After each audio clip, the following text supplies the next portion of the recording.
Merebaknya pandemi COVID-19 di Palembang sejak beberapa bulan terakhir, Pertina Kota Palembang meniadakan seluruh kegiatan mulai dari latihan rutin hingga tak adanya penyelenggaraan kejuaraan tinju.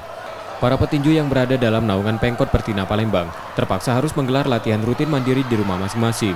Pemkot Pertina Palembang mengakui, sebagian besar para petinjunya mulai merasakan bosan karena terlalu lama menggelar latihan mandiri. Namun Pertina dan KONI Kota Palembang sudah memberi lampu hijau untuk menggelar seleksi menghadapi Porkot tahun 2021 mendatang. Selain itu, Pemkot Pertina Palembang juga berencana menggelar pertandingan eksebisi. Selama ini mereka, istilahnya, sistem karantina, latihan sendiri-sendiri, dia tidak sparing dan lain-lain. Dan itu sudah ada rasa kejenuhan dari mereka. Tapi sudah ada lampu hijau dari KONI bahwa kita sudah diperbolehkan mengadakan seleksi untuk Porkot 2021. Saat ini ada 67 petinju dari 15 sasana yang dibina secara intensif Pemkot Pertina Palembang. Nur Muhammad, Kompas TV, Palembang.